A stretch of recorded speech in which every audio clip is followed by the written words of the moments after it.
തലയെടുപ്പോടെ 3 DGPമാർ നരേന്ദ്രമോദിയുടെ ഇടം വലം നൽകാനൊരുങ്ങുന്നു. കേരള തലസ്ഥാനം ശ്രീലേഖയ്ക്ക് നൽകുമ്പോൾ അടുത്തത് സെൻകുമാറിനും ജേക്കബ് തോമസിനുമുള്ള ഊഴം.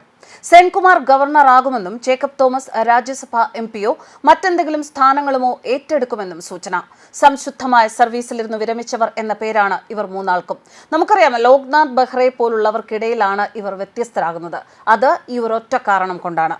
പോലീസിൽ നിന്നും വിരമിച്ച ശേഷം 2021 അദ്ദേഹം BJPയിൽ ചേർന്നിരുന്നു. പോലീസിൽ നിന്നും വിരമിച്ച ശേഷം 2021 ജേക്കബ് തോമസ് BJPയിൽ ചേർന്നിരുന്നു. ഹൃദയപൂർവ്വം ഭാരതത്തോട് ചേർന്ന് നിൽക്കുക എന്ന ആശയത്തോടെയാണ് 100ാം വർഷമാകുന്ന RSSൽ സജീവമാകുന്നത് എന്നായിരുന്നു അദ്ദേഹത്തിന്റെ വാക്കുകൾ.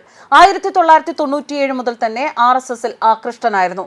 ഇനി RSS എന്ന ആശയത്തിനൊപ്പമായിരിക്കും തന്റെ യാത്രയെന്നും അദ്ദേഹം വ്യക്തമാക്കിയിരുന്നു. 2021 JP നദ്ദയിൽ നിന്നാണ് ജേക്കബ് തോമസ് BJP അംഗത്വം സ്വീകരിച്ചത്. നിയമസഭാ തെരഞ്ഞെടുപ്പിൽ ഇരിഞ്ഞാലക്കുടയിൽ മത്സരിച്ച് 33,000-ലേറെ വോട്ട് നേടിയിരുന്നു.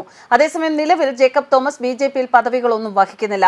സംസ്ഥാനത്തെ ആദ്യ വനിതാ DGPയായ R ശ്രീലേഖ വിരമിച്ചതിനു പിന്നാലെ BJP അംഗത്വമെടുത്തിരുന്നു. TP സെൻകുമാർ ഹിന്ദു ഐക്യവേദിയുമായി സഹകരിച്ചാണ് പ്രവർത്തിക്കുന്നത്. അഴിമതി വിരുദ്ധ പോരാട്ടങ്ങളുടെ പേരിൽ ശ്രദ്ധേയനായ DGPയായിരുന്നു ജേക്കബ് തോമസ്. ഉന്നത പോലീസ് പദവികളിൽ നിന്ന് വിരമിച്ച ശേഷം സംഘപരിവാർ പ്രസ്ഥാനങ്ങളുമായി സഹകരിക്കുന്ന ആദ്യത്തെ ഉദ്യോഗസ്ഥനല്ല ജേക്കബ് തോമസ്. മുൻ DGP R ശ്രീലേഖയും സംഘപരിവാറിനോട് ചേർന്ന് നിൽക്കുന്ന നിലപാടുകൾ നേരത്തെ സ്വീകരിച്ചിരുന്നു. മുൻ DGP സെൻകുമാറും അങ്ങനെ തന്നെ. എന്നാൽ ആദ്യമായാണ് RSSൽ ചേർന്ന് പ്രവർത്തിക്കുമെന്ന് ഒരു മുൻ പോലീസ് ഉദ്യോഗസ്ഥൻ പ്രഖ്യാപിക്കുന്നത്. 2017 TP സെൻകുമാർ BJPയുമായി അടുക്കുന്നത്. ആ വർഷം ജൂൺ 30 അദ്ദേഹം സർവീസിൽ നിന്ന് വിരമിച്ചതോടെയാണിത്. അന്ന് BJP പ്രസിഡന്റായിരുന്ന കുമ്മനം രാജശേഖരനാണ് സെൻകുമാറിനെ പാർട്ടിയിലേക്ക് ക്ഷണിച്ചത്. ഇതിന് പിന്നാലെ മറ്റൊരു BJP നേതാവായ MT രമേശ് മുൻ DGPയെ വീട്ടിലെത്തി കാണുകയും ചെയ്തു. ഈ ചർച്ചകൾക്ക് തുടർച്ചയായി സെൻകുമാർ BJP പാളയത്തിലെത്തി.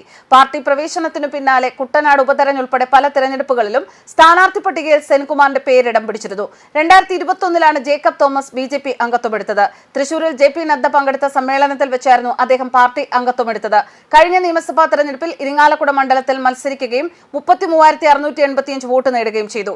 ജനങ്ങൾക്കായി, തന്റെ രാജ്യത്തിനായി എന്ത് ചെയ്യണമെന്ന് ചിന്തിച്ചപ്പോൾ ജന്മനാടിന്റെ ആത്മാവ് കണ്ടെത്തിയ സ്വാമി വിവേകാനന്ദയും ശ്രീനാരായണ ഗുരുവുമൊക്കെയാണ് ശരി എന്ന് ബോധ്യമായെന്നും തന്റെ കടമ ചെയ്യാനാവാതെ വേദനിച്ചപ്പോൾ തന്റെ വിദ്യാഭ്യാസം ആർക്കും ഉപകാരമില്ലാതെ പാഴാകരുത് എന്ന് തിരിച്ചറിഞ്ഞപ്പോഴാണ് പ്രവർത്തിക്കാനുള്ള പ്ലാറ്റ്ഫോമായി BJP തിരഞ്ഞെടുത്തത് എന്നാണ് രാഷ്ട്രീയ പ്രവേശനത്തെക്കുറിച്ച് ജേക്കബ് തോമസ് ഒരു അവസരത്തിൽ പറഞ്ഞത്.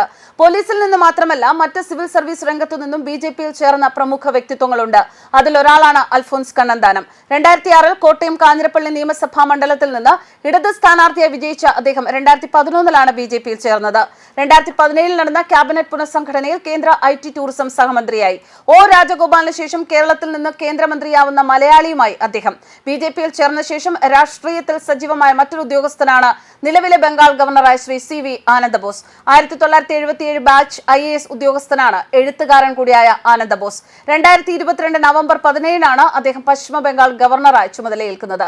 ഇവിടെയെല്ലാം നരേന്ദ്രമോദി പൊതുസമൂഹത്തിനു മുന്നിൽ വ്യക്തമാക്കി കൊടുക്കുന്ന ഒരു വസ്തുതയുണ്ട്. രാഷ്ട്രീയം എന്ന് പറയുന്നതും ഭരണ സംവിധാനങ്ങളിലെ പ്രമുഖ സ്ഥാനങ്ങൾ എന്ന് പറയുന്നതും ആർക്കും കയറി ഇരിക്കാവുന്ന ഇരിപ്പിടങ്ങളല്ല. വളരെ വ്യക്തമായി രാജ്യഭരണത്തെക്കുറിച്ചും രാജ്യം എന്താണ്, ജനാധിപത്യം എന്താണ് എന്നൊക്കെ മനസ്സിലാക്കിയിട്ടുള്ള സിവിൽ സർവീസ് ഉദ്യോഗസ്ഥന്മാർക്ക് കൂടിയുള്ള ഇരിപ്പിടമാണ് അത്. അങ്ങനെ ആകുമ്പോൾ മാത്രമേ ജനാധിപത്യത്തിന് തിളക്കമേറുകയുള്ളൂ എന്ന് നരേന്ദ്രമോദി മനസ്സിലാക്കി കഴിഞ്ഞു. അതുകൊണ്ട് തന്നെയാണ് അദ്ദേഹത്തിന്റെ ക്യാബിനറ്റിൽ ഇതുപോലെയുള്ള വ്യത്യസ്ത മുഖങ്ങളായ സിവിൽ സർവീസിലുള്ളവരായാലും, അതുപോലെ രാജീവ് ചന്ദ്രശേഖരനെ പോലെയുള്ള IT പ്രമുഖരായാലും, ബിസിനസ് പ്രമുഖന്മാരായാലും ഒക്കെ എല്ലാ വിധത്തിൽപ്പെട്ടവരും ഒരു ഭരണ സംവിധാനത്തിൽ ഉണ്ടാകണം എന്ന ആ ഒരു വളരെ വലിയ ഒരു സന്ദേശം തന്നെയാണ് തന്റെ കൂടെ നിൽക്കുന്നവരെ തിരഞ്ഞെടുക്കുന്നതിലൂടെ എപ്പോഴും പ്രധാനമന്ത്രി നരേന്ദ്രമോദി വ്യക്തമാക്കുന്നത്. ഇവിടെയും ഈ 3 DGPമാരെയും അദ്ദേഹം തന്റെ ഒപ്പം നിർത്താൻ ആഗ്രഹിക്കുമ്പോൾ, സ്ഥാനമാനങ്ങൾ നൽകി അവരെ ചേർത്ത് നിർത്തുമ്പോൾ അവിടെയും വ്യക്തമാകുന്നത് ആ ഒരു പ്രധാന വസ്തുത തന്നെയാണ്. News desk കർമാനൂസ്.